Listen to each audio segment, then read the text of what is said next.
JB and Noli Dee. JB and Noli Dee. JB and Noli Dee. JB and Noli Dee. Let D and Noli Dee. JB and Noli Dee. What's up, everybody? Hello. Welcome to the JB Show here on Revolutionary Blackout Network. My name is James Fauntleroy, and I would like to give you all a warm welcome. And just to let you guys know that I stream on Revolutionary Blackout every Sunday at 1 p.m. Eastern Standard Time. And I'm also on the RBN Roundtable on Thursdays at 6 p.m. Eastern Standard Time. I also host my own channel called The JB Font Show during the week on Tuesdays at 2 p.m. Eastern. Please make sure to give this video a thumbs up. And if you are new, please, pretty please, the sugar on top, please make sure to hit that subscribe button and click the bell icon to let you know whenever we go live, because you know that the YouTube algorithm don't like us. It don't. It really don't. It don't at all.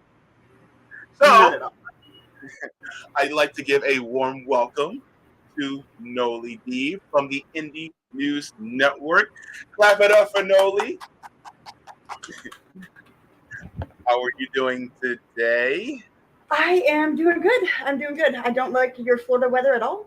I want my rainforest back. It is hot. I don't like it either. Hot down here. Oh, look, let me tell you. If you come down here, be prepared you'll know what it feels like to be in a dragon's armpit when you get here. That's how hot it is. I've been sweating nonstop since I've gotten here. It's ridiculous. Yeah, it makes you moist, and not in a good way. Trust me. I'm moist right now, and not in a good way. Yeah, I don't love JB, that. I don't love it. Why in the hell did I say that? I need to keep my mouth shut. I've just been saying like random shit for like the last whole week in kooky, crazy ways. What in the world is wrong with me today? Not a thing. Not a thing. Yeah. No. There's something wrong. There's something wrong with me. But it's okay. We shall press forward. Needless to say, we shall press on. I'd like to say hello to everybody in the chat. Desert Goat, so good to see you. Indie Left, nice to have you. Oh, by the way, just let you guys know, give a shout out to Indie Left. Indie Left is always spreading the news letters about those of us on RBN, as well as my channel on JB Font. So be sure to subscribe to Indie Left as well. They do really great work in showing and giving attention to Indie Left media. So be sure to follow Indie Left as well. Cryptician, good to see you here in the where. Javier, good to see you. Yes, you are here. Uncle Warren, good to see you. He said, "Hi, kids." I can't hear you. Oh, who lives in the pineapple under the sea? JB and Noli. I'm so stupid. The Debate Me channel, so good to see you. Alex, how's it going? Good to see you as well, comrade. Gary, good to see you here as well. Yes, she is incomparable. You cannot compare her. Nothing compares. Nothing compares to you. You know that was written by Prince? I feel it. Yeah. I didn't know that, but I can definitely feel it. Yeah. Uncle Warren says you're his future ex-wife. Yes, I am. We're gonna be divorced soon. That's cool. That's cool. Alimony, baby, alimony. I ain't paying you a dime, dude. Not a dime. Not a damn dime. Beverly, good to see you. The convoys are in around DC. Biden is hiding in Delaware.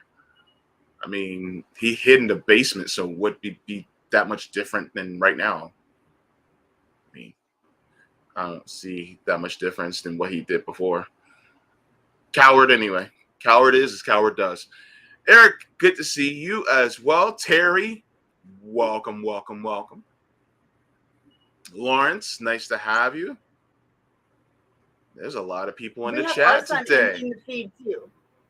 He is here. Nice. He just can't. I think he might be driving or something, so he can't. He can't type anything. All right. Shout out to our son. Definitely. Monsieur dit de bonjour, bonjour, mesdemoiselles. JB and Noli Dee in the chat, comrades. Yes. So good to see you. Merci beaucoup. Yeah, y'all didn't know I can do that, did you?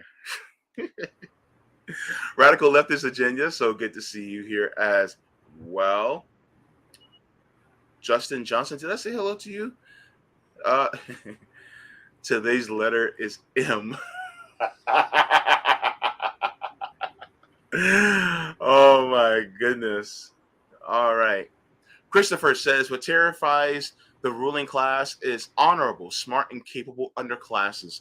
That is why they use Hollywood, music, and big tech to constantly encourage us to be vain, substance addicted wastes. Yeah, you're absolutely right about that. It actually kind of reminds me of the old school rap in comparison to now. So yeah, I definitely do agree. Actually, there was a an interesting uh video essay that was done by a woman named Tiana, and she also included a she's a former record label lawyer that actually talks about capitalism as well as the commodification of music and how it has basically tainted our view of music within the society due to capitalism. And it actually covers a lot. That was actually a really good video. I'll go back and try to find it to let you know so you can see it. I'll probably post a link in there. But thanks a lot for saying that, Christopher. That just reminded me of that. So thank you. Yona. Okay, I don't want to mess this word up. Osio. I don't. I hope I didn't mess that word up. But so good to see you as well. There's so many people in the chat. Leroy, good to see you as well. Omar. Let me see. Okay, I think we got everybody. Javier. Hmm? Say hi to Javier. That's my unicorn right there. Oh, wait. Hold on, Javier. Did I pass him? Not yet. Oh, there you go. Yes, Javier. So good to see you as well in the chat. Thank you so much for being here. Phenomenal mysticism, Malik. So good to see all of you here. So, Noli, you're Yes. part of the Indie News Network, which is a new independent left news network that has emerged on the scene, which I want to formally say welcome to the family. Because those of us who are independent and left in media, it's like being in a family, right? And yes, the dog is also part of the family. Sorry, 1 second.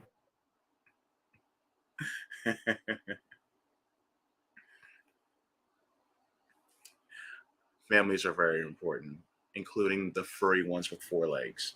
I apologize. No, it's okay. He had something to say, or she had something to say. That's fine. Yes. Somebody's at the door. Yeah. Oh, I did. I said the Cherokee greeting. Osio. Oh, Osio. Thank you. Yo, that's pretty awesome. Yo, I learned a Cherokee greeting. Thank you so much for teaching me. By the way, Yona, I think I saw you on was it the internet the oh my god, for some reason I'm forgetting words again. The Summit for Student Debt, the Student Debt Summit. And if you're on Twitter, reach out to me, and then we'll get in touch with each other. So, but I appreciate that. But yeah, I was asking about being on the Indie News Network and venturing into this space.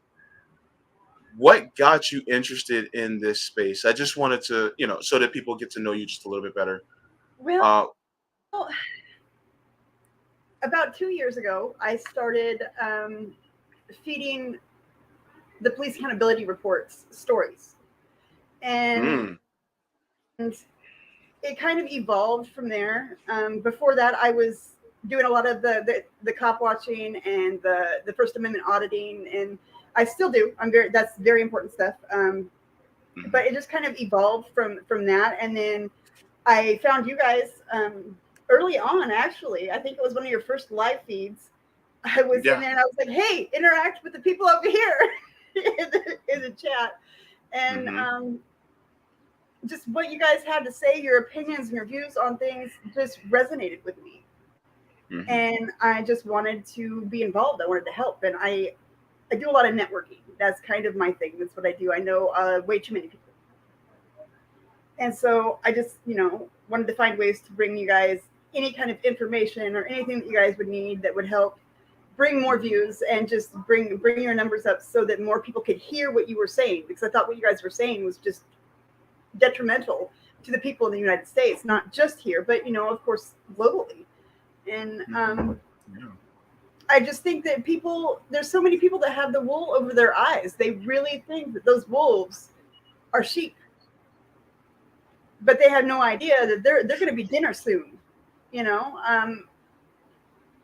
What you guys have to say makes a big difference. The information you're sharing is not the information that's being shared very widely. And my favorite thing about your guys' network, you don't just pick on one side of the political field. You call bullshit where bullshit is. It don't matter if it's somebody you guys admired once before or not. If you see it, you call it out. And I love that because nobody else does that. Thank you.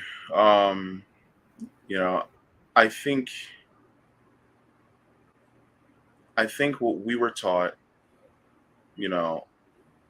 as well as, what you were taught, is that right is right and wrong is wrong. And when you look at the objective facts and you try to look at it through that lens, then you see what works and what doesn't. For instance, we've observed the capitalist structure for the last 350 years. And of course, we still see people suffering, and we still see people dying, and we still see people under turmoil and oppression. And because of us seeing this, we realize that, okay, there's absolutely no reason for anyone to continuously go through all this, especially when you live in a country that has this much resources and this much wealth. So that only means one thing. That means that there's something wrong with the psyche of this country. There's something wrong within the systems of this country. And so therefore it must change. And we notice that every single time someone has went to the forefront to help usher in that change, particularly economically, they were killed, they were assassinated, they were whacked. Okay? And if you constantly are seeing this, especially when they look like you, that kind of wakes you up, and it's just like, I think there's something wrong. And then when you continuously see people not only who look like you that are continuously going through the issues that we are going through, but you also look at people who don't look like you that are now starting to go through the same things. And I tell you this, when you see some of the poor people in the Midwest and in places like Appalachia that do not look exactly like me, and they're also now starting to go through the same thing, you start to wonder, is there a way for us all to come together so that we can make a better life? Because we're starting to realize that they're allowing some people who look like me to be in the upper echelons of economic society. So now we know that it's no longer exactly about this. It's more about just greed and capitalism. It is still about white supremacy. No, I think it's still about that. I think it's it's that diamonds that'll shut her up kind of a thing. Mm-hmm. So I'm going to give you this, and I'm going to show you. See, look, there's a Black American here who is now in office, or who is now, one of the, this particular black person is now the richest Black person in America, and we're going to celebrate that one dude. But that one dude has been bought out. He is no different than the white guy that is his counterpart. Mm-hmm. Yeah. And I was trying to shift into that too. I think I misspoke a little bit, but basically it's to let us know it's a grift. Stop complaining, because look, these guys made it. What's wrong with you? Why don't you pull yourself up by your bootstraps? Bullshit. Yeah. And as we all know, that whole bootstrap analogy was actually a critique of capitalism itself. It was literally a diss. It was a diss on Black Americans who were fighting in a war that was not fucking theirs. Damn. Yeah, you're right. Yeah, it's true. I mean, I hearken back to, for instance, what Muhammad Ali said when he was conscientiously objecting to the war at Vietnam. They wanted to draft him, and he instead was like, you know what, I'll go to prison because I'm not going to go and fight for this war. And some of his reasoning was because, well, if you guys don't treat me equal here, why should I go over there to kill people who have never done a thing to me? And I not that they're trying to push me to fight in a war right now, but my thing is, I'm looking at everything from an oppressed view. So yes, people are talking about people like Vladimir Putin, but I'm like, Vladimir Putin never helped, co-write the '94 crime bill. He didn't sign it into law here. Right. Vladimir Putin didn't place me in an oppressive state. While yes, he may be a bad actor and a bad person, I'm more pressed about the oppression that I've had to endure here under the same people who say they're calling Vladimir Putin an autocrat. And it's like, wait a minute. Hypocrisy. What about the autocrats here? Like, okay, if you're going to say that about Putin, fine, I'll give you that. But keep that same energy when you're talking about Biden, Trump, Obama, Bush, Clinton, Carter, Reagan, Ford. I don't care. But keep that same energy. Keep that same energy when you're talking about the oppression of the people of Ukraine. Keep that same energy when you're talking about the people of the Palestine, when you're talking about people of Yemen, when you're talking about people of Somalia, when you're talking about people of Ethiopia, when you're talking about people of South Africa, when you're talking about people of Bolivia, when you're talking about people of Chile, when you're talking about people of, of Bangladesh or Turkey or whatever. Keep that same energy. The problem is I don't see that same energy going to people who look like they spent a few hours in the sun. Right. I just don't. And it's disheartening because it just goes to show that it's like you can have a sense of outrage here, which you should have. You should have that sense of outrage. But my question is like, why don't they have that sense of outrage for the people who look closer to me? And I know why, but the thing is, the reason why I'm bringing this up is because I want people who don't think about it to think about it and to focus like, yeah, why am I more focused on this conflict than the other conflicts?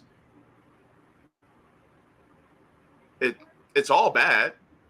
Like, why is there more of an outrage over this than the other ones? Yeah, we're still bombing. I mean, it's just, I don't understand. I don't understand. It makes no sense to me, other than unless I go on just the supervillain side of ideas, and that's what America is to me, as a supervillain. Mm-hmm. Yeah. So yeah, I didn't really want to talk too much about The war. yeah, well, because it's being covered ad nauseum. Yep, it sure and is. and everybody else. But I'm really using this as kind of a tool to show that we have a world that is so focused on inequality and justifying the inequality by making it seem like some of us are better than you by virtue of just we seem to have better ideas. You know what I mean? When they really didn't, they just seem to have it. Um, and it kind of brings me to an article that I found that I kind of wanted to discuss. Let me see. Okay. I don't know if anybody has ever heard of climate reparations. Have you ever heard of it before? I haven't. This is the first time. Okay. So this is from Common Dreams, and this is an opinion piece by Daniel Willis. He says the need for climate reparations is now undeniable. Subheading says the latest UN climate report highlights how communities that have contributed to the least to climate change are suffering the most. And right here, it talks about the latest report from the Intergovernmental Panel on Climate Change, or the IPCC. It says it argues that roughly 3.5 billion people, which is 45% of the world's population, currently live in areas of high vulnerability to climate change, meaning they will be heavily impacted by floods, droughts, or extreme weather in the decades to come. And the vast majority of these 3.5 billion people are in the West, Central, and East Africa, South Asia, Central and South America, small islands developing and near the Arctic.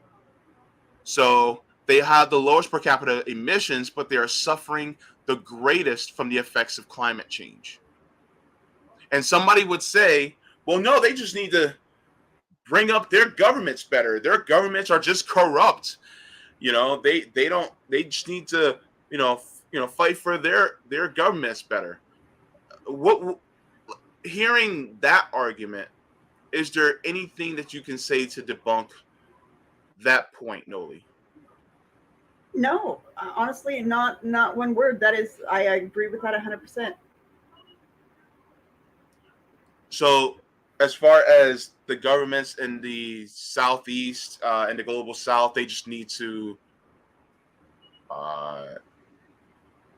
You think they just need to do better with their own governments in order to? No, it has nothing to do with them doing better. Again, they're impacting the climate the very, very least. Mm-hmm. Okay, what can they do more what can they do that they're not already doing? It is the rest of the world that needs to. Okay, it is. Yeah. Okay. These huge corporations that are polluting the shit out of this planet. that are lighting the goddamn ocean on fire. Yeah, that's true. Literally on fire. It looked like a hellscape. The people Yeah. who are bombing all these countries. You know how the emissions of one of those bombs? Come on. Yeah, So it's true. it is the top leading governments who are creating all the bullshit, and the top the biggest Fortune 500 companies out there that are polluting. Like Teflon's still got a lot of cleanup that they need to fucking excuse me that they need to do, and they're never going to have to do it because every time we get somebody. Well, every 4 years we end up with somebody new that has to do with the regulations over these people. They just loosen the belt a little more. They do. It's all about money, and it's not even. I don't even think they realize that they're doing nothing for their own self-preservation. That money isn't going to do them nothing once this planet goes to crap and there's nowhere else to go. Mm-hmm. They're going to die too. I don't care how deep they bury themselves or how far out in space they shoot themselves. They're going to die too. Mm-hmm. Yeah. There's a point that Esther Sanford Joche says reparations are not simply a matter of financial compensation, but also must include bigger, more radical changes that help us build new economic systems that don't produce and reproduce inequality. What does that sound like? Socialism. Okay. Alongside I'm like, oh. alongside the much needed adaptation and loss of damaged finance, climate reparations program in this vein could include, but would not be limited to, the patent-free sharing, open source baby, of green tech with the global south, wealth taxation, debt cancellation, tax transparency, and reforms to international institutions. Basically, a lot of what we've been arguing here within the United States would actually help out with that.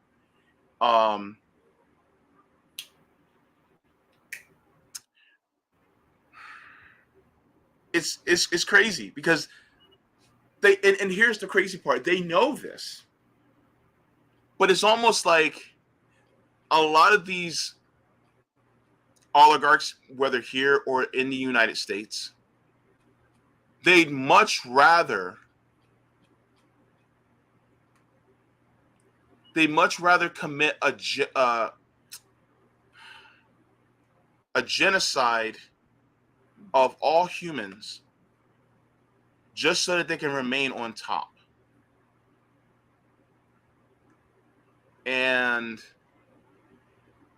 we're seeing, why is it that we all have to die because of your greed?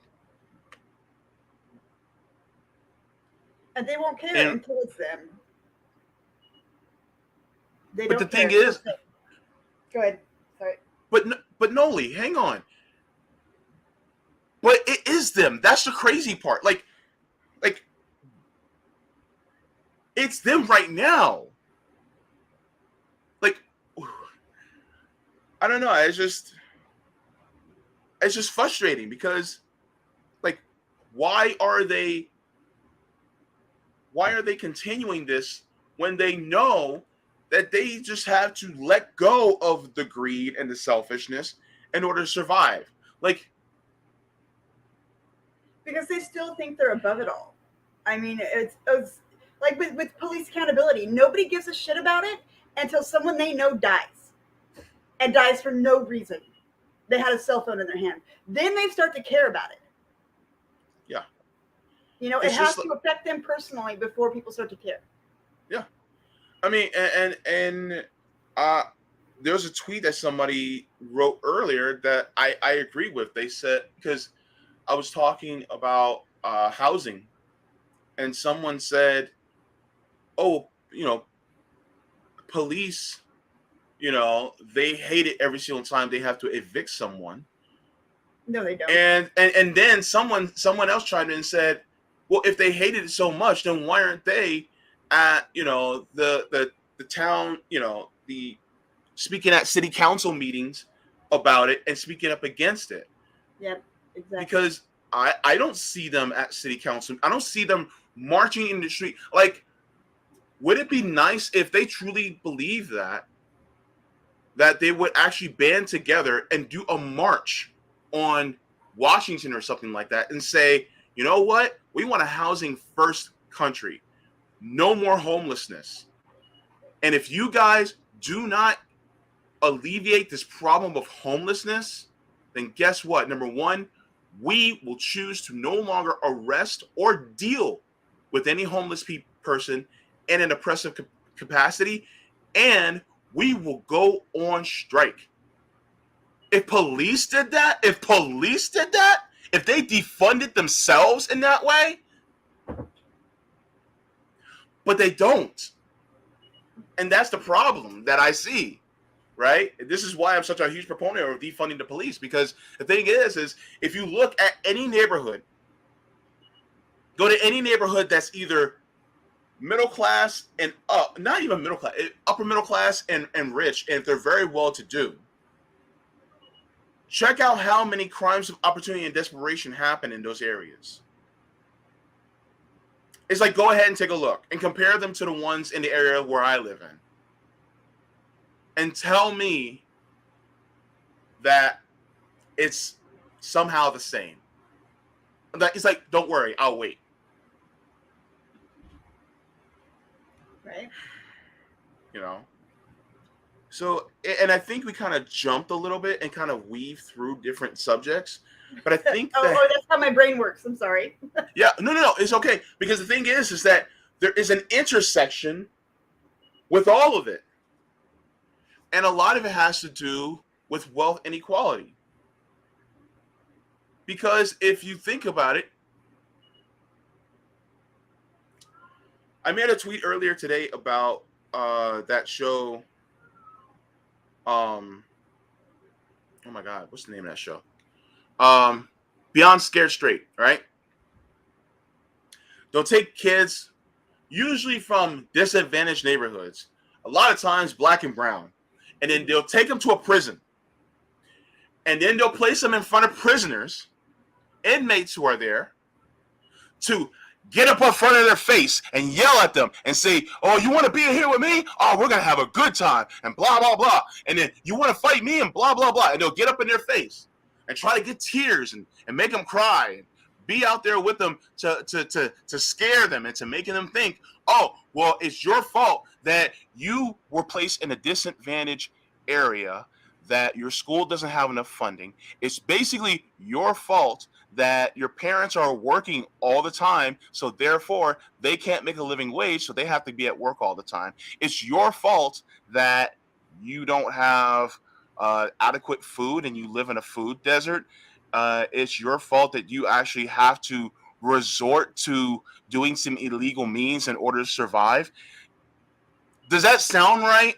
And now you're using the people from those same areas who were disenfranchised to try to spook the other kids who were disenfranchised, that were resorting to the same thing, and to them not doing it. But at the same time, they're like, oh, well, there's better avenues. And it's like, what better avenues? The thing is that you're literally defunding education. You're literally defunding our neighborhoods. And then some of the same people who talk about, well, police care, it's like, if the police care, then why aren't they using their economic dollars within the same neighborhoods? Why are they moving out of these neighborhoods and going into different neighborhoods and not circulating the money that they spend in here? They literally take the money out of our neighborhoods. So it's just a lot, you know? And it all has to do with wealth inequality that we constantly face. And I'm not just talking about black people. I'm talking about white people, Hispanic, and Asians too. I'm talking about that all of us who are in this system are constantly being faced with wealth inequality. And then when we try to alleviate ourselves, even through an illegal means, then we end up being put as slaves to the system and getting arrested and put into private prisons or to work in the governor's mansion as slaves. 32 cents an hour, and they take half of that before you get to see any of it. So you're working an 8-hour shift. If you're in prison, you're going to work an 8-hour shift that's going to ship out, like, say, new bicycles to Costco. You're getting paid 32 cents an hour to do this. 32 cents. 32 cents an hour. And I think the highest paid job here in Washington State, or well, I guess I'm not in Washington right now, but in my state, I think is $1.08 an hour, and it is an extremely dangerous area of logging fire lines out in the forests, and it's always during fire season, and so these people are out there with gasoline powered chainsaws with fire surrounding them. They could die, and there's no life insurance that's going to cover them for it. They're getting $1.08 an hour, but then they get back to prison, and they get half of that taken away from them for their fees and their court costs and their DOC supervision that they're not even technically on yet. And so they end up with, about $30 a month to buy things like deodorant and stamps and phone cards. The phone calls for prisons. Oh my God, prisons or jails. You're paying like $3 a minute to talk to your loved one. Oh, I know. I actually had to pay for that for some of my loved ones too. I know what it's like to have loved ones in prison. I have a very dear friend who is in prison right now for 12 years for his thoughts and prayers and his hopes and wishes that he expressed on YouTube. So be careful what you people say, because they will lock you up for it. 12 years. 12 years. For hopes and prayers, thoughts and wishes. They were not very nice hopes and prayers and thoughts and wishes, but they were not threats. It was hoping that bad judges would die, hoping a bad judge's father would get bone cancer and live a really long, painful life. So that's not saying I'm going to kill you, or hey, people who are watching me. Yes, free Eric Brandt. Thank you, Spot Check. It's sad, and it's frustrating, and it's enraging, and it's defeating to see that these people. I mean, okay, so the judge that sentenced this man did exactly what this man is being accused of doing. In court, threatened him, said that he wished this other judge, he could allow this other judge that he supposedly threatened to whoop his ass right there on the floor. And now we have video of this. We have proof he said the shit. He broke the law. He also admitted to his bias of how there is not a judge on the planet who could oversee this case fairly without a bias. But then he, in the same time, says that because he's retiring in the following day, he's the only judge who could do it without bias. Bullshit, fool. What did you just say? I have lots of things I'm angry about. Can you tell?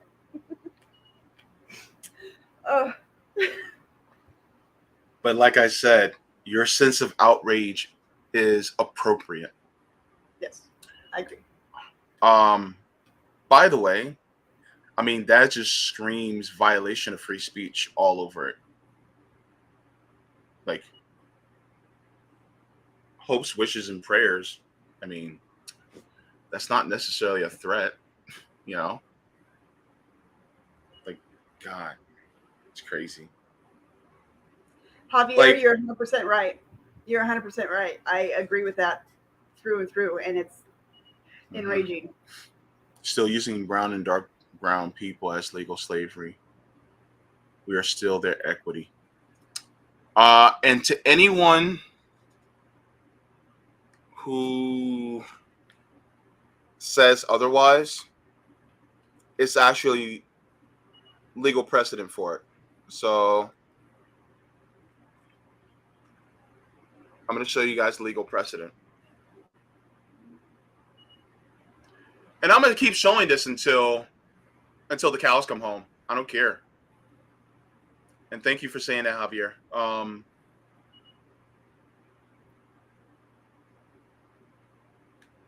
Let's show you.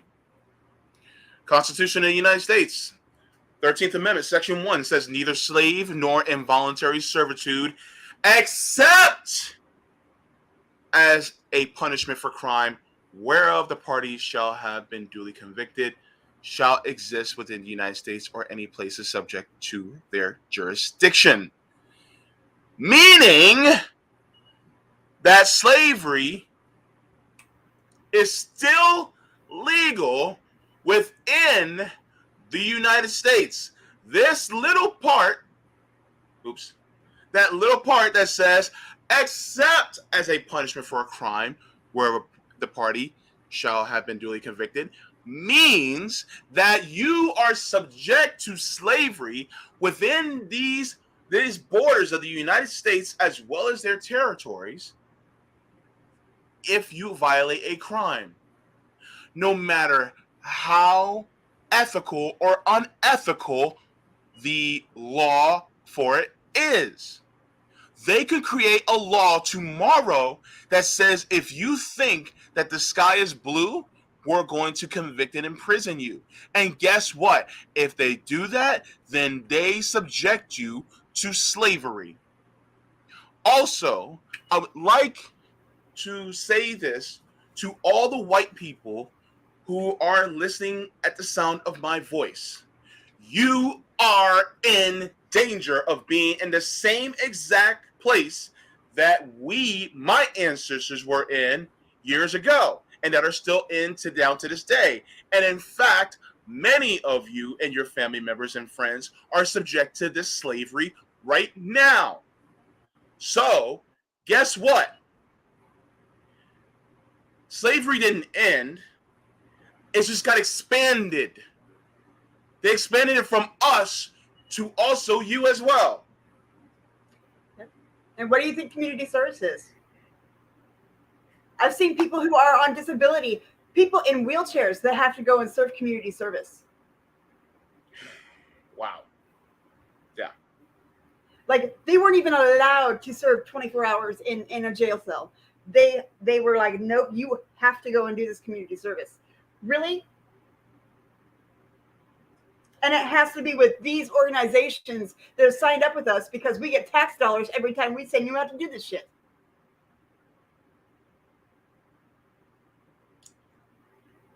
Yeah. Did you hear about the juvenile detention center that got kickbacks that gave kickbacks to the judge every single time that judge sent juveniles to the detention center? And so he started unduly sending them to there. Yeah. That's the system that we live in. And so if people want to talk about, oh, well, if you because I was talking to somebody at my dialysis center. This was a few months ago. And I talked to him about this. I was like, yeah, slavery is legal. And he's like, nah, slavery is not legal. I'm like, yeah, it is. It's in the Constitution. And I showed it to him. He goes, well, if people didn't, if they didn't commit crimes, then, they shouldn't have anything to worry about. And then I go, so you think slavery should be allowed in the country? So then that's when people start to twist themselves into a pretzel. Because we talked about, him smoking weed. And I was like, okay, well, weed is illegal. So should you be subject to slavery for smoking weed? And then he started to twist and he was like, oh, well, I don't think that, and I was just like, okay, then you disagree with that second part of the 13th Amendment. And that means that people who are, people who do something that's illegal, and I put illegal in air quotes, primarily because the legality is not always based on what's ethical. So, for instance, okay, go ahead.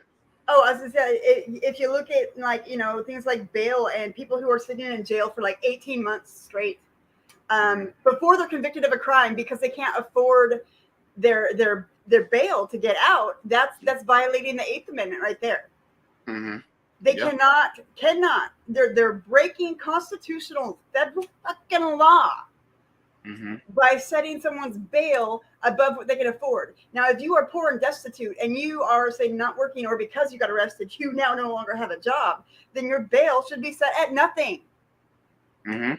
Because you have not been convicted. Yeah. You are not a threat to society. You forgot to pay some fucking tickets. Yeah. But states' rights. States' rights. North Carolina, you cannot. Did you know that dash cam and body cam footage is not public information in North Carolina, in Texas, in like a handful, like 12 states? And they're trying to make it to where it's not public information throughout the entire United States, one state at a time. And if they do this, then you people who are not stopping and recording the cops every time you see them pull somebody over, it is your fault that that person is probably going to go to jail or prison or be abused or be killed because of the fact that it's going to be even easier for them to cover this bullshit up.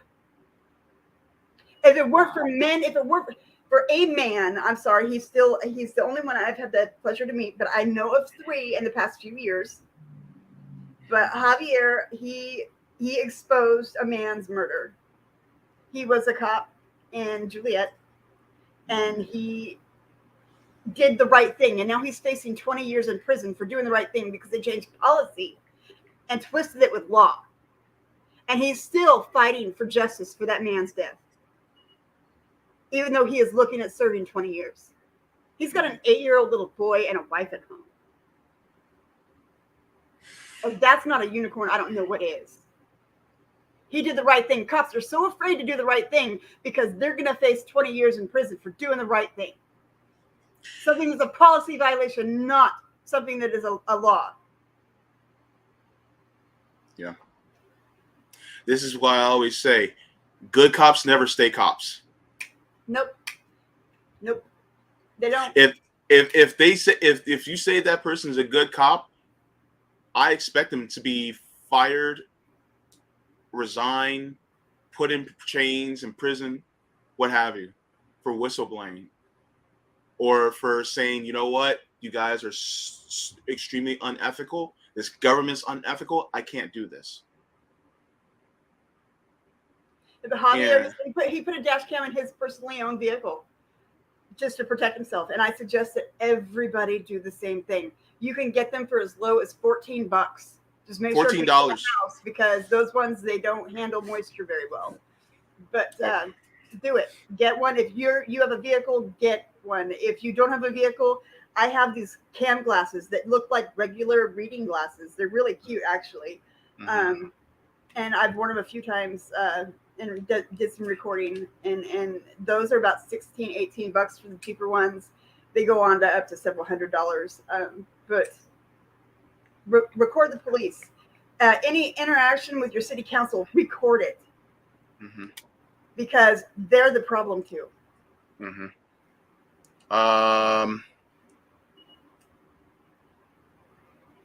Yeah, I see a dash cam. I see dash cams at $49. And if you can't afford one and you need one, contact me. I will find a way to get you one. Okay. All right. I have Noli's Twitter handle in the description.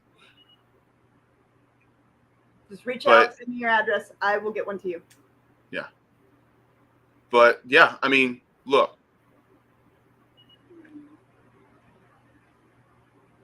It saddens me because when you have people like Javier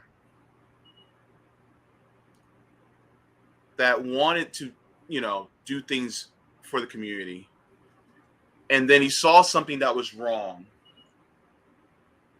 and unethical, and he tried to make sure that he was policing the police. And then the police were like, oh, no, you don't. You're not doing that. And now they want to place him in prison. And those cops that did that, they're still on the job.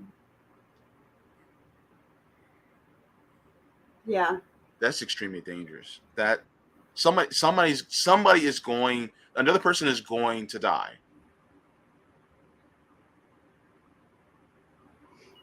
It's just inevitable. I mean, look at Derek Chauvin. He's done it before.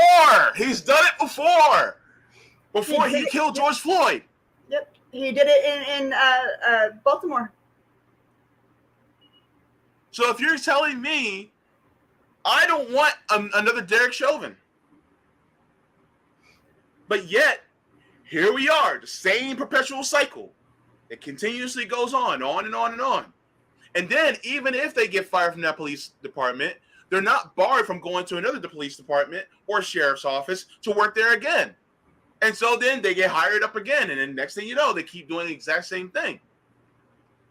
There's a cop in Colorado who was convicted of raping a mentally handicapped woman. He served 60 days in jail. Well, not even 60. That was his sentence, was 60 days in jail. He was able to keep his credentials, and he was able a year later to get rehired on the Denver Police Department. So Denver Police Department hires rapists? They sure as hell do.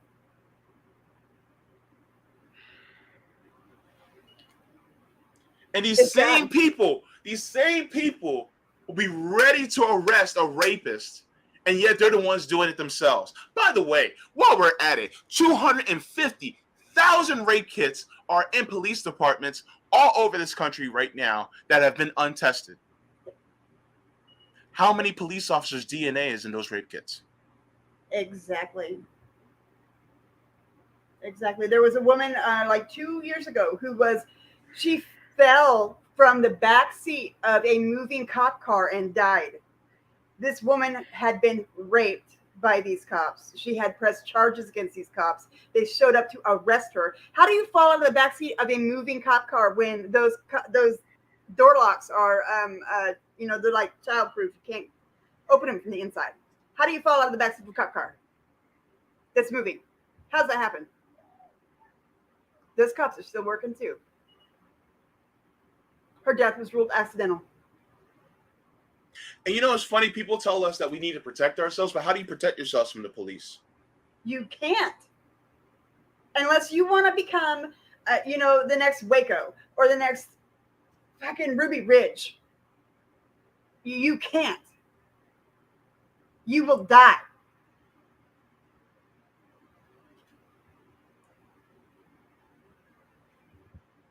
This is our way of fighting. Filming the police is our way of fighting. Because the more people that become aware to the facts of what's really going on, to the point where they can't look at a video of somebody being murdered and shot in the back of the head and say, oh no, well, they, that was justifiable. But there's still people who will look at a video. I have a video on my channel that I posted about 2 years ago of the local man in my area who was hands up like this, the cops, and got shot in the head.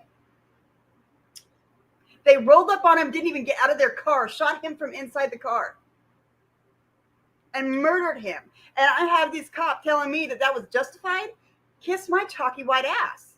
It is not fucking justified.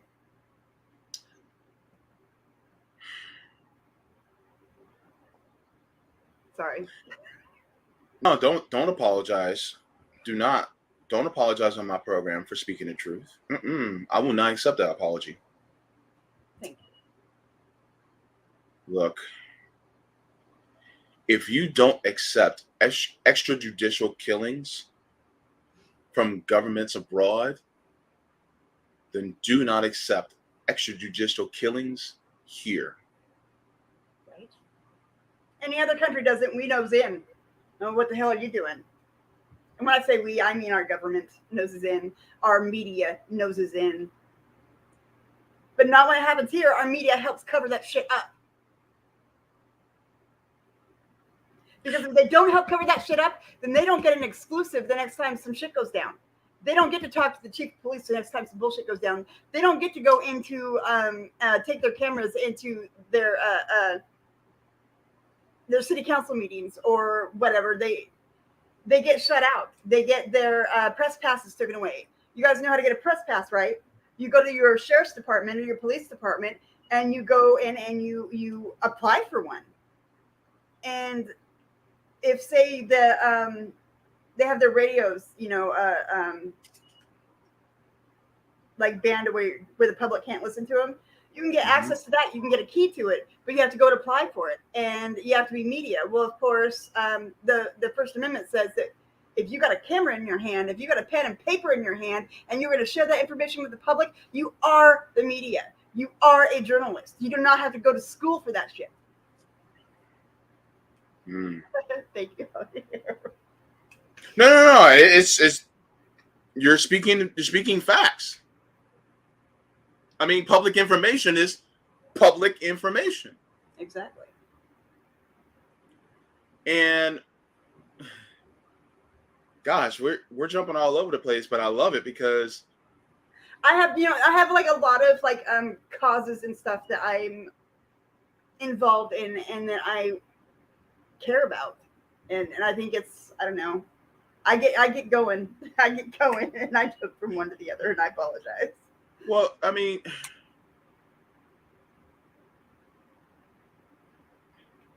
but they all tie into each other. They really do. They all tie into each other, and it's government control and social programming. Well, I mean, it's obvious that your sense of justice has been ignited. And so this is actually inspiring for people, especially people like me, who see that you want to, continue to keep this fight up. Yeah. Because you see so many people that are deadened to what's going on, and they lost their sense of outrage. And it's like, and part of me thinks is that it's a desensitizing effect that has happened within this country. It hurts, because I got angry with myself when I saw a picture of a child that was blown up in Yemen. And I didn't cry. I got angry with myself. Because I'm like, dude, why aren't you crying? I wanted to, but for some reason I just couldn't. And I was just like, no. You can't become desensitized to these things. You have to maintain your sense of outrage. Because the moment you get desensitized to these things, you start to be more accepting of them. And we can't allow ourselves to transition into that. Because the people who are typically desensitized are the people who are typically okay with oppressing. Yep. I don't want to turn into the person that I'm trying to fight. That's a horrifying thought. It is.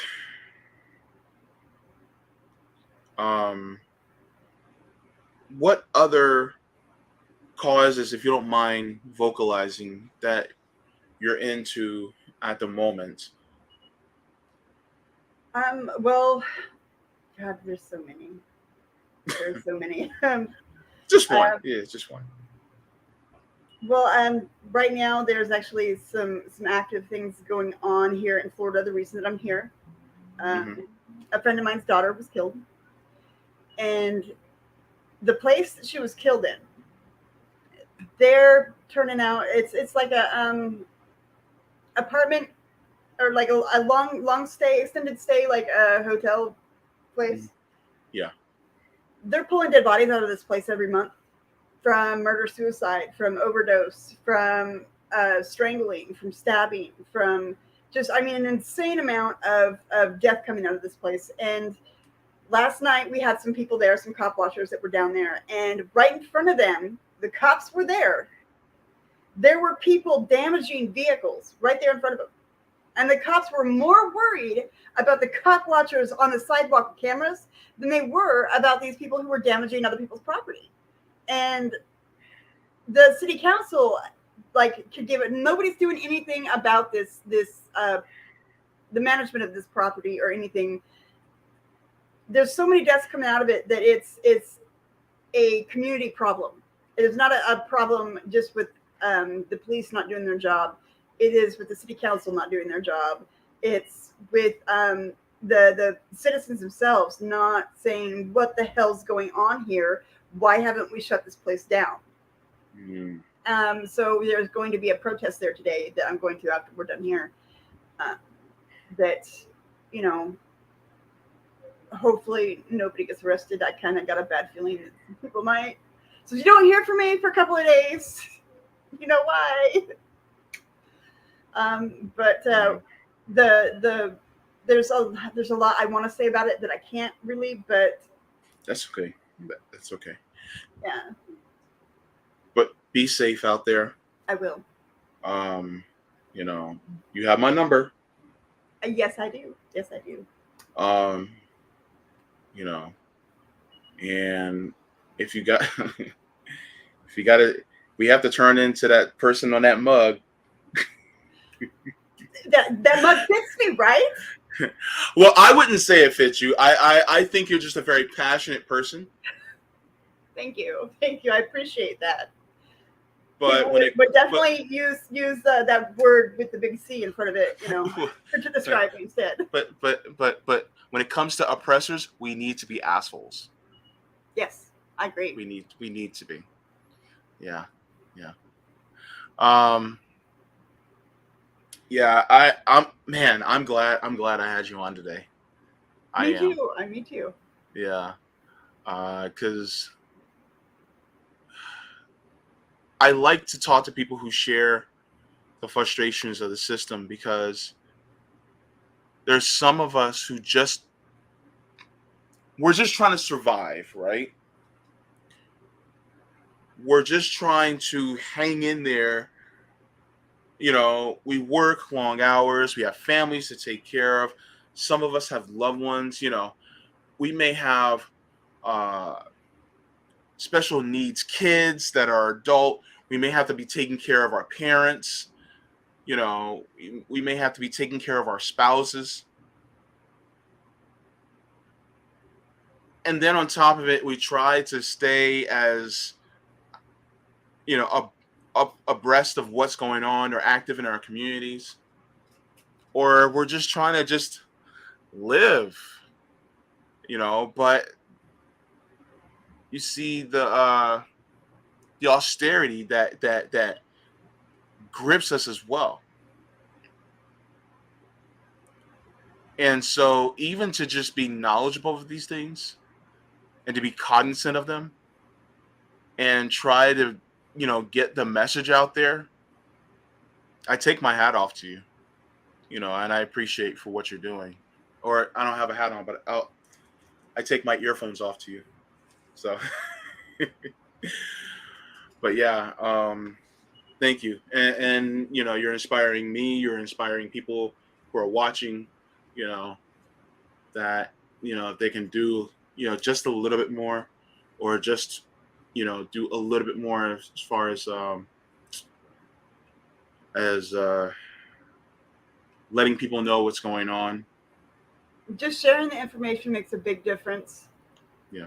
Especially if you have people in your life who still look at it as, all cops are good, because there's no such thing as a bad cop, or that badge has magical powers and makes a person honest and good for some reason. As soon as they put it on, they're good people. Mm-hmm. Yeah. Go talk to those people. Show them the proof. Yeah. If you need help finding the proof, I got tons of it. I'll send it to you. Mm-hmm.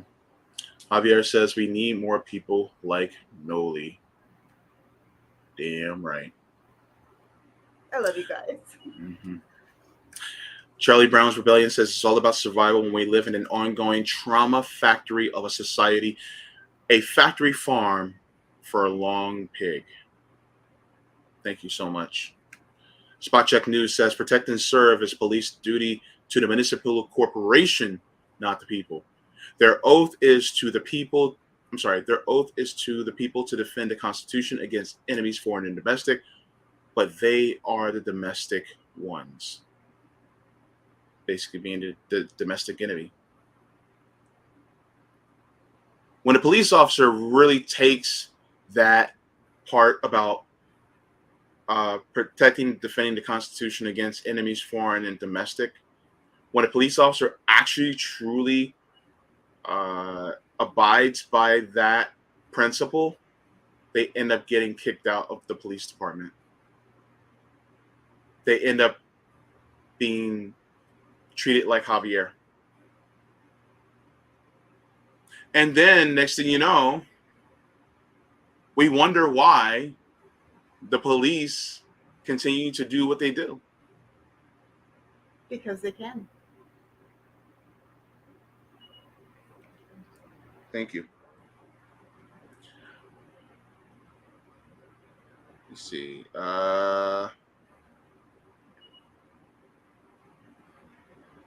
Gore says, I love all of you. Run, walk, or crawl. Let's get to tomorrow. We may disagree on things, but you are my neighbor, and I want for you as I want for mine. I like that phrase. I like that too. I want for you as I want for mine. Thank you for that. The reason why I like it so much is because people, we are so stuck in this realm of just, I got to take care of me and that's it, which of course you have to take care of yourself. But because of the system that we live in, what if the super rich or the obscenely wealthy decided, I want for you as I want for mine?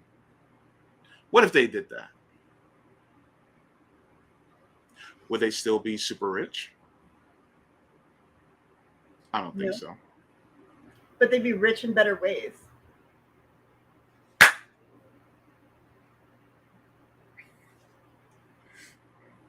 Thank you. Exactly. I think we put too much stock in material riches versus riches. I know, JB, you're sounding kind of mumbo jumbo-ish and kind of metaphysical, but being like rich in spirit, I'm not talking about like in a metaphysical spiritual way, but like within you, it's just like being rich in spirit, you know? And I said it before and I'll say it again. I don't care. The people who are suffering the most in this country should get the most attention. It's a triage type of situation. If you are laying out on the street, if you do not have a home to go to, you deserve the most attention. You deserve the most care possible. If you are somebody that is struggling financially to take care of yourself, kids, or loved ones, you deserve to have the utmost attention on you as far as care and attention to increase your station in life. And yet, we continuously give that attention to people who do not matter.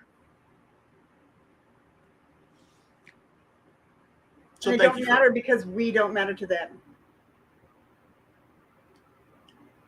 I say we make ourselves matter to them. I agree. But in what ways we do that, I can't say on YouTube.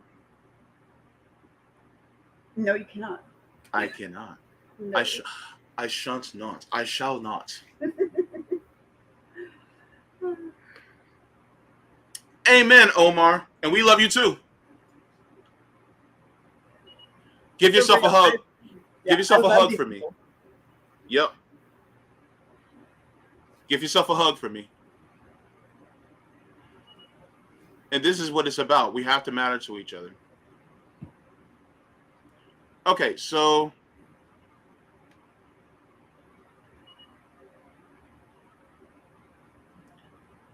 I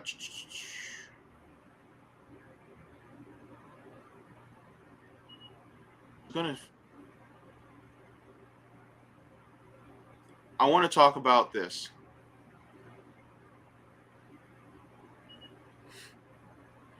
Because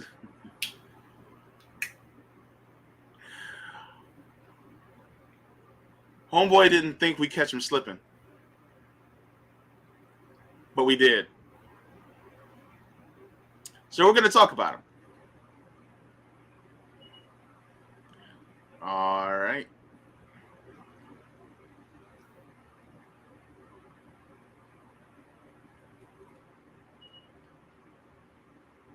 So I want you to take a listen here. All right. Inspired.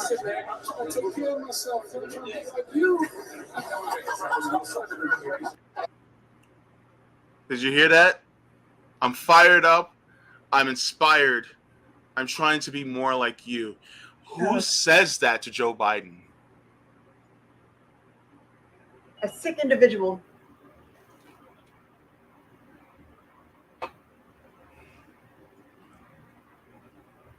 I'm fired up, Sleepy Joe. I'm inspired by what? The way he treated Anita Hill? I'm trying to be more like you. You're trying to write another crime bill?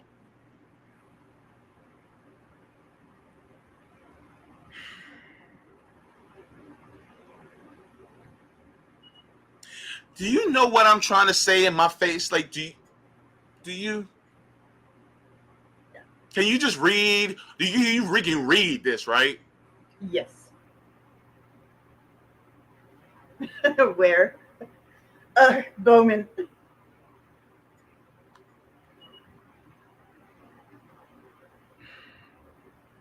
Yep, a corporate shill says that. You're right.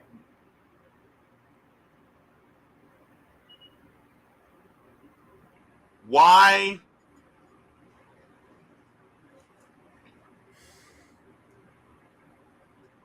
Look, I don't. I want to be kind to people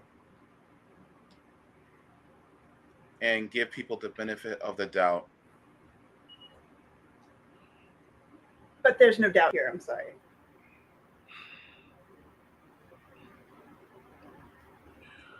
I wish we had another camera before Jamal Bowman got in front of Joe Biden so we can see him putting on chapstick right before he kisses his ass.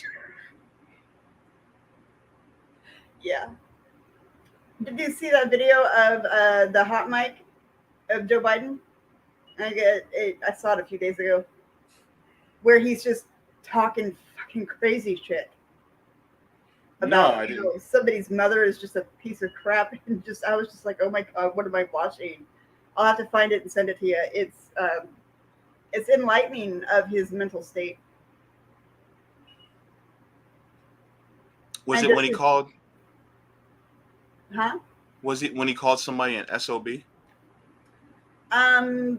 Possibly. Because I remember that he called him a stupid SOB. No, he was like straight up swearing in the video that I caught. Of and course. I'm not even sure what it was from.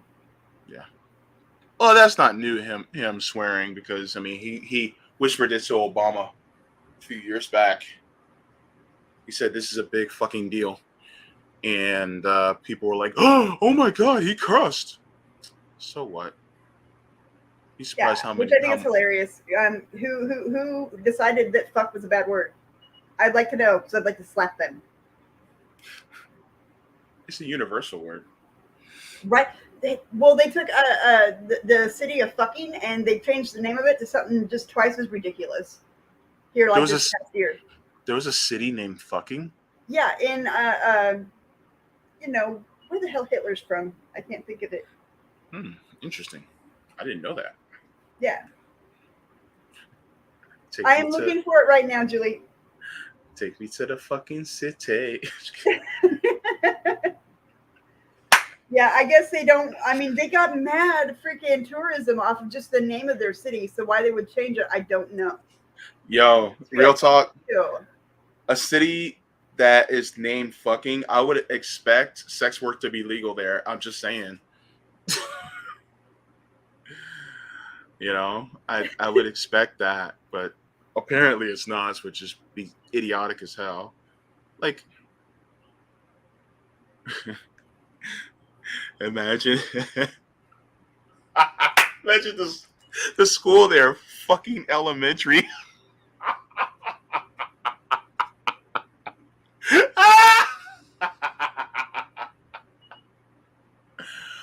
fucking city hall.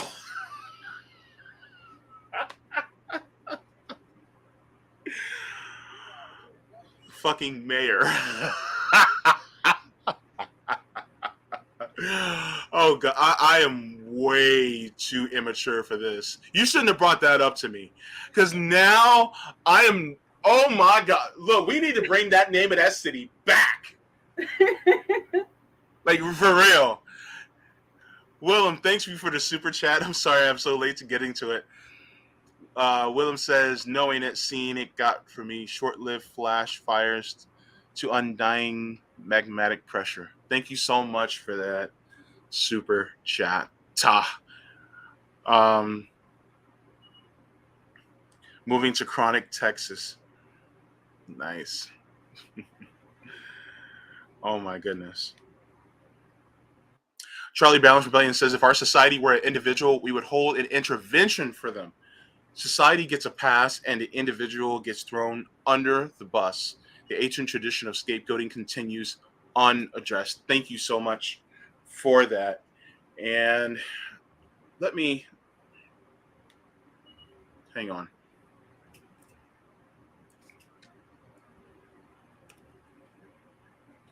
I'm going to share this again.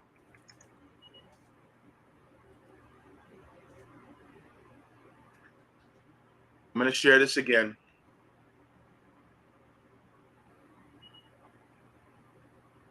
Because, wait, no, I don't want to shop for it.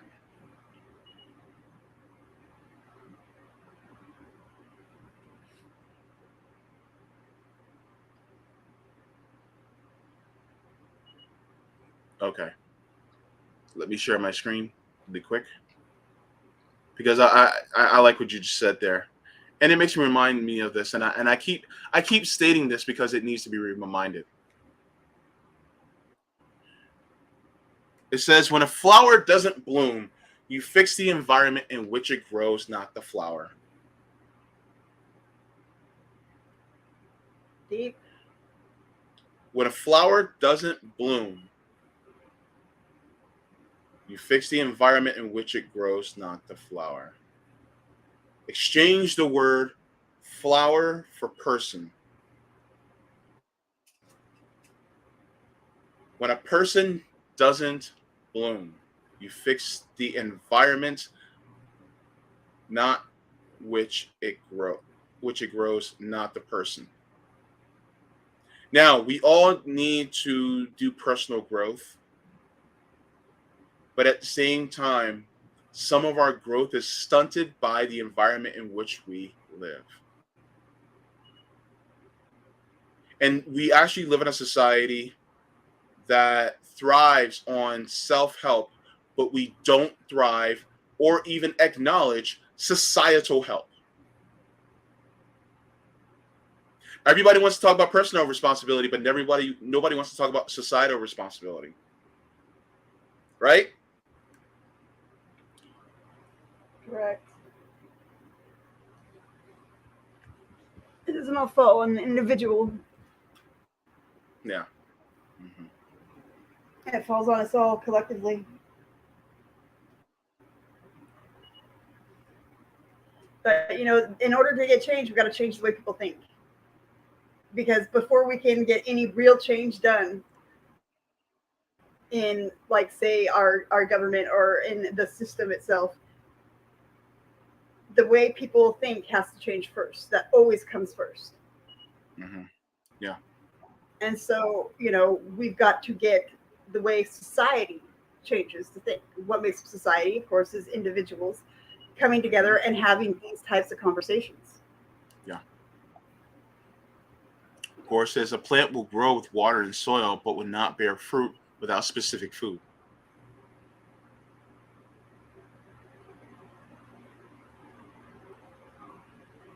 What are we feeding people? Are we housing people? Are we taking care of people through their means of healthcare? This is one of the reasons why we talk about this all the time, because we realize that it's not always the flower, aka the person, It's the environment. So this is one of the reasons why we keep talking about it, because we want to help change the environment. This is one of the reasons why we talk about donating to mutual aid. This is why people like Noli are going out to protest. This is one of the reasons why you see Rome doing out tour for the poor. You have CJ with his mutual aid forever. You have Afeni, who's a friend of RBN, that would go out there during the Freedom Fighters DC. You have people like Quaker Anarchist, who watches our show frequently, that always points to Mutual Aid Hub. You have all these people who continuously try to direct attention to changing the environment. You have many people who watch, like you, who are watching us right now, that are trying to change the environment. Sometimes just changing the environment just means sharing information and different thought processes. And you guys share videos like this so that it actually wakes people up, so that you can help change the environment. We're like we touched on earlier, right now, regarding climate reparations, people are going to start moving north because they have no place to go. If you want we're gonna make sure that these borders are locked down in a way to where people are getting sent to concentration camps and being forced to have hysterectomies, and who are being tortured, who are letting children die on the floor. Well, if these asshats don't want to open up the borders, then y'all need to start working on climate change so that people won't have to come here because they're ungrateful, idiotic asses that want to ruin this planet. But no, they don't. You can't have your cake and eat it too. So if you guys are going to do that, if these people, these oligarchs in America and abroad, if they want to continue to keep doing this bullshit, then guess what? We're going to have to open up those borders nice and wide, because guess what? We're not going to allow these people to continue to die because of the inability to care about the planet that we live on. So stupid. And it makes me sick because you guys want to talk about... It only costs $10 million to bring everybody in the world clean, fresh water for the next 2,000 years. How much money did we just hand over to our military, to the MIC? How much money did we just hand over to other countries? $10 million would bring everyone on this planet fresh water for the next 2,000 years. Yeah. What the fuck is going on? Mm-hmm. They say we can't do it. We can't fucking do this on Medicare for all because it's going to cost too much money. We can't do this. We can't do that. We can't do anything about the climate change. We can't. Bull fucking shit. They are taking our money, our tax dollars, and they are doing whatever the fuck they want with it to benefit themselves, to bring more wars, so that these companies can go in and they can sell guns and weapons to people and let them kill themselves. Because war generates them more money. Mm-hmm. But we wouldn't need any of that more money because it ain't, well, we don't now, because it's not helping us. It's not helping any community across the board, period. It's helping individuals who are already at the top. I want to bring a direction to here, back to this article. It says, take Mozambique, which after devastating cyclones in 2019 was forced to take on a $118 million loan from the International Monetary Fund. Let me ask you this. Name three people who have more than $118 million that they could just give to Mozambique. You can name three people. They have $118 million over 100 times. And yet, Mozambique has to borrow from the IMF.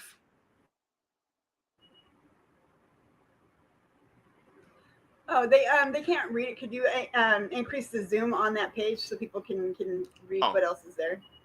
yeah. Sorry about that. Make it bigger. Uh, Woo! yep.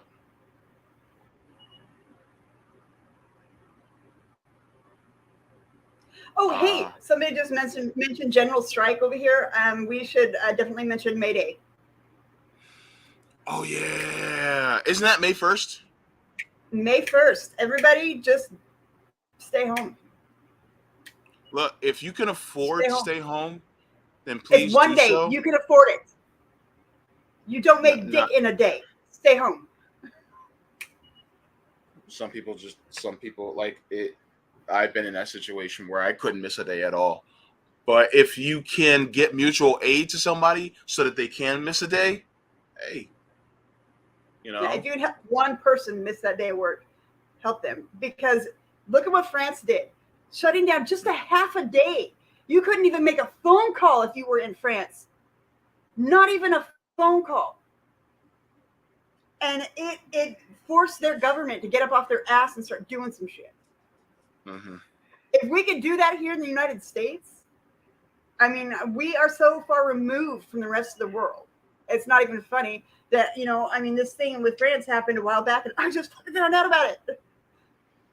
But May 1st, start spreading the word. If you follow, what is CJ's other channel? Oh, oh man, I hate when that happens. Straight out of politics.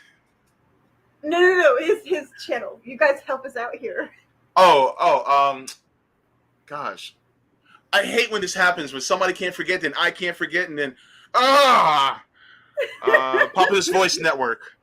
Yes, Populous Voice Network. So if you follow that channel, there is a amazing person who I have a girl crush on so bad, Logan, who has been sharing this flyer on social media about May Day and people taking the day off, and he goes into what happened in France and how well it worked and how quickly it worked. I mean, it wasn't even a full day. The people just, the phone companies took their headphones off and just sat down and said, nope, ain't doing shit. So if you have to go to work, but sit the fuck down, do nothing. And make sure everybody else does the same, because you don't want to be the only one that gets fired for that shit. But that means you have to talk to people. You have to explain to people explain to them and show them how it worked in France and let them know that it can work here. I think fear is what keeps people from doing these things. Fear is what keeps people going to work and making minimum wage of 7 something an hour, because if they don't go and show up, somebody else is going to take their position and they're not going to be able to find a job. Mm-hmm. So I get that fear. We need to alleviate that fear. We need to truly let people see that we have control. If France can do it, we can do it too. Mm-hmm. Hang on. Let me check this out.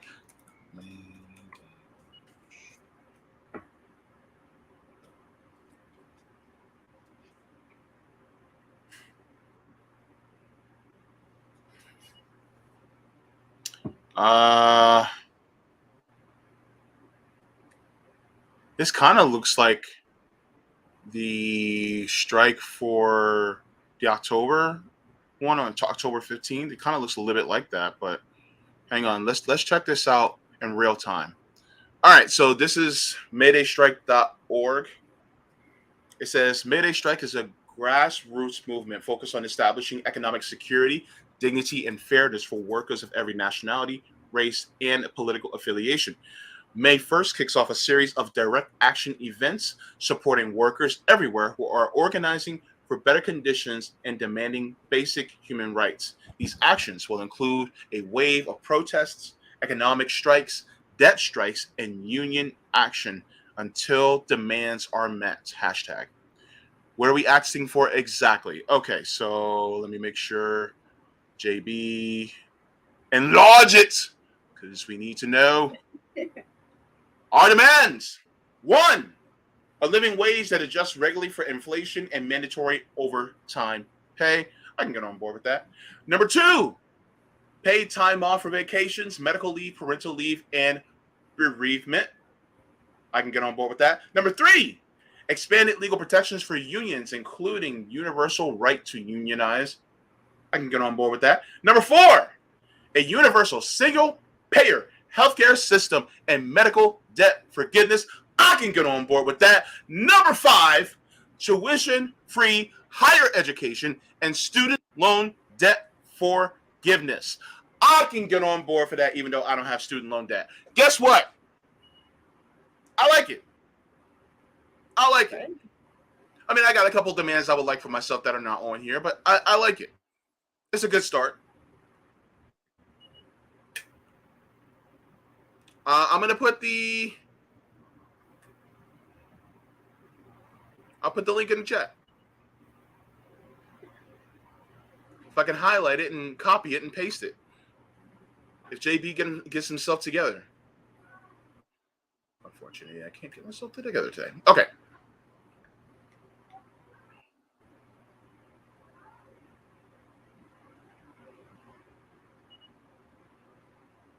All right. Bill, you're right. Oh, Bill. Let's see if I can move it up. It's already past. There you go. Dang, okay. Seems so sadly, Gene. Unfortunately, actions that do not net results tend to disincentivize people from participating in the future. And that's the truth. I mean, it really does. It scares people out of trying again. Yeah, it's true. But that's the goal, is to scare people so that they won't try another time. You know, unfortunately, that's the way they operate. And they try to do, that, it's basically, they try to, keep us in fear. And they'll say, well, you're going to lose your house if, you don't pay this rent, even though you may be protesting against the wages that you're getting. You may be going on strike, and next thing you know, the landlords are going to be like, well, you don't have enough for your rent, so we're going to kick you out. So you better go back to your job.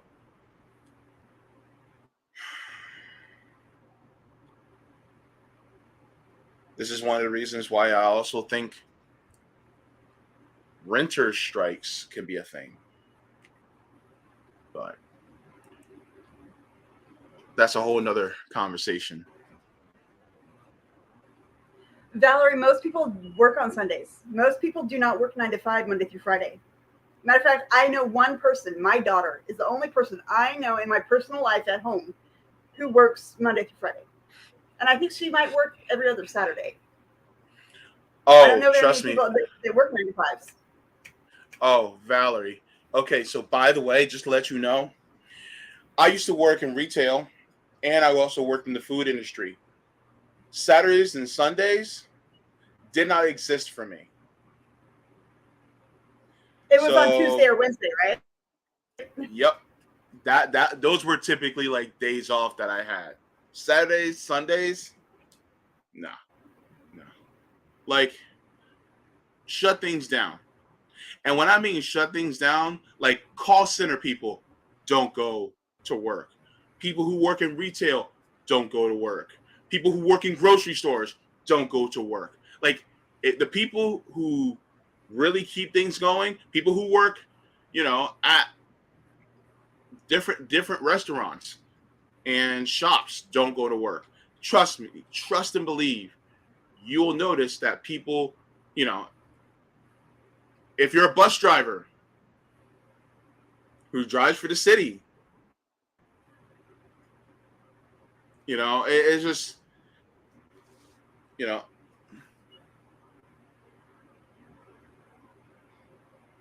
I don't know anyone who works on Sunday. Sorry, but I live in Orlando.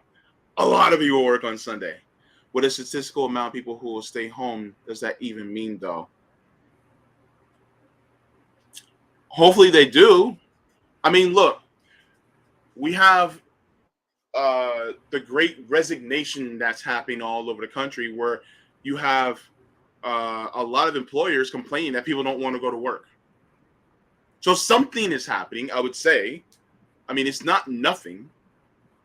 So, I mean, if they're realizing that them withholding their labor helps get them more of the material conditions that they need, then if they're already seeing the results of that, then what more could we get?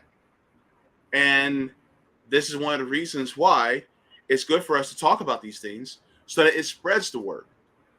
It's just like when we talk about third party, voting third party, right? You'll get people like Nomiki Konst or somebody else will say, "Oh, well, they're just not popular enough. That's why people don't vote third party." But my point is, make them popular. You have so many more followers than somebody like me. Yeah, I'm the one talking about it. Why aren't you talking about it? If you honestly do think that they are better, talk about it. Raise awareness. But the thing is that people can't be aware if you don't talk about it. So that's all I mean.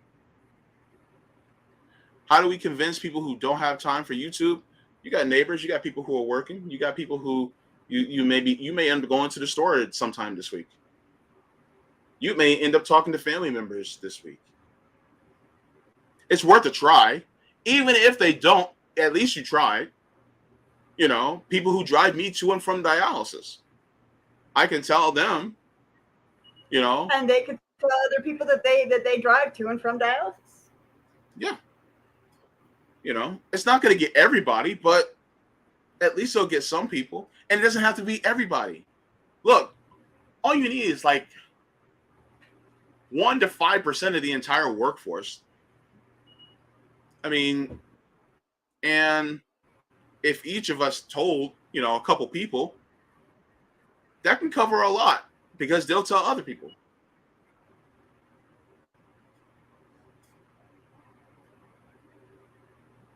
Oh, Tracy G, I love that. In Japan, bus drivers protested work conditions by not collecting any fares for an entire day. It kept the buses running for the people and cost their employer lots of money. Well, I bet.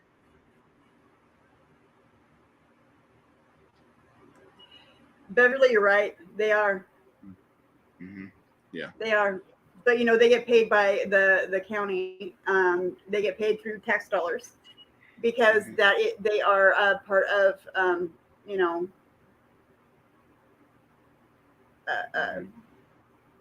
the government system. So they're the only ones that it's like they're the only ones who deserve. Oh crap! I just realized what time it was. Mm-hmm. But yeah, so they're the only ones who deserve that socialism. Apparently, is if you are part of the government system or if you are part of the capitalist system, then you get social services in a way. You know, you get that you get your fair share if you're part of that group. Mm-hmm. But the rest of society doesn't. We pay into it, but we get nothing out of it because I know I've used 911. I've had to go up to the hospital in an ambulance, and that's how I landed in my damn wheelchair. Well, I mean, you know, that's how I got to the hospital that day. But I had to pay that. I had to pay that ambulance service, even though they're paid through tax dollars. So they're still getting to bill me. They're getting paid twice. I can't be the only one who thinks and looks at that and thinks, well, that's bullshit.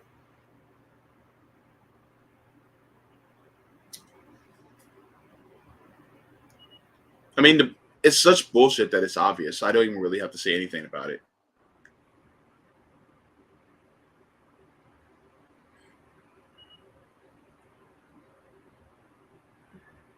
Where's Bahama Breeze? What? Bahama Breeze. What is? Where is that? What is it? It's a Bahama Breeze is a restaurant. Okay, where is it? I'm supposed to be there. Oh.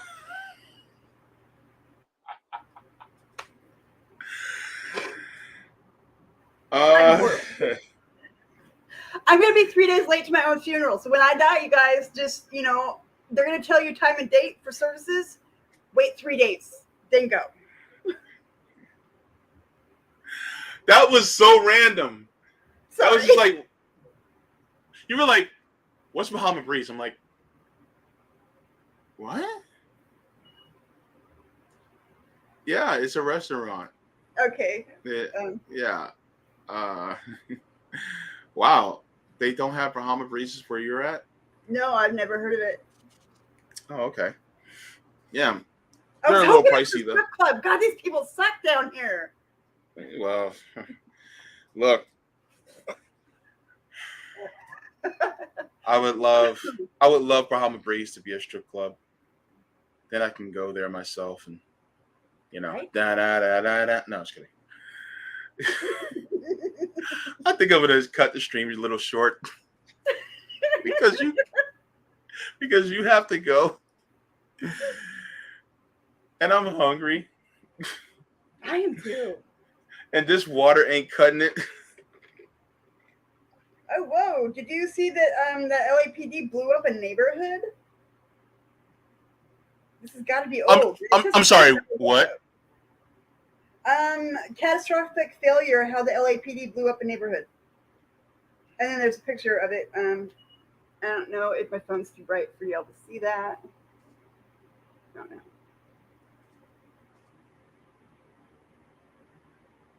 Hang on. Hold on. Wait a minute. It's in the LA Times. Oh yeah, that was months ago. Yeah, I thought so. Why are they now just talking about it? That's weird. No, that article came out in September 13th. Why is my phone? What is wrong with you? And Verizon. Yeah, LAPD badly miscalculated weight of fireworks before a South LA explosion. Yeah, that was months ago, and I think they did it in a black neighborhood. So. Oh, of course. Yeah. So. Yeah, I was just like, what? Yeah, Again? It caught me off guard too. I was just like, what the hell? And even the picture looked familiar to me, but. Yeah, that was months ago. I remember when that happened. It was. I didn't realize the destruction was that bad, though. I mean, that's like all the way up into someone's yard. Yeah, definitely. They, those fireworks can be nasty. Just like no regard. I put it this way: if they were in a very wealthy neighborhood, that wouldn't have happened. They would have took that thing way out to the boondocks, just so that they won't even hear it. But neighborhoods like ours, nah, they're not going to do that. They're loud people anyway, so they should be used to it. Sorry, that was my sarcastic remark to police. But yeah, so yeah, I gotta jump off, man. I gotta go meet people. Yeah, you gotta go meet people. Already going and everything. Yep. You need to go eat. Just make sure to if you can smoke a bowl before you go, so you can have the munchies. Oh, I am definitely. Oh, hey, all right, how you doing? All right, so I think we're gonna cut it off for today. Just wanted to make sure that I caught all the super chats and the tips on Rockfin. I did. It was so good to have you on today. It was my pleasure. Thank you so much. Yes, and I can't wait to join you on the INN. I would love that. I would really love that. Yeah. I'll try to consume something just to make me a little bit more lively. So it's a little bit more fun. We can do it like at 9:00 at night. Yes. When the freaks come out. Yeah. The people who watch my channel, they quite enjoy me drinking on the job. Why do y'all watch me sometimes? Like sometimes I wonder. I'm like, what in the hell? Did I drug y'all? Did I bribe y'all or something into watching me, or what did I do? I don't know, but I appreciate it. Oh my goodness! You know what I should do? I should start doing like a talk show, kind of like the Tonight Show, but I just do it with like, I started doing it with like different people in like this podcasting space. I do it with activists and stuff like that. I think that's pretty kind of cool. I would love to do that. That would be a lot of fun. Yeah. So Javier, 2 bowls. Yes, I will swim 2 bowls, and I will crawl there. 2 bowls. 2 bowls. 3 bowls. All right. Okay.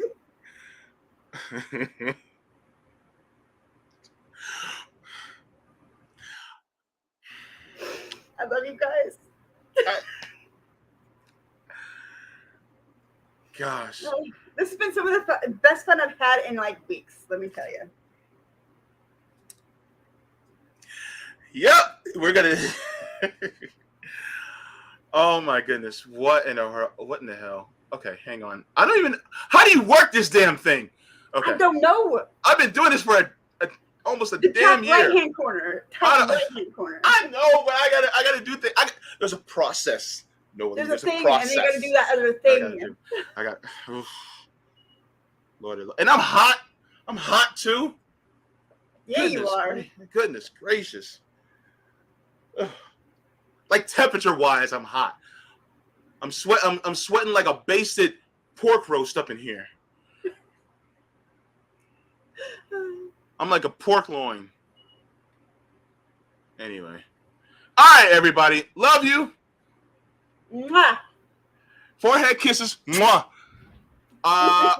And also drink plenty of water.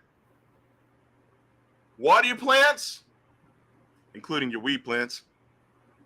And smoke them if you got them. Oh my goodness. Get toasted.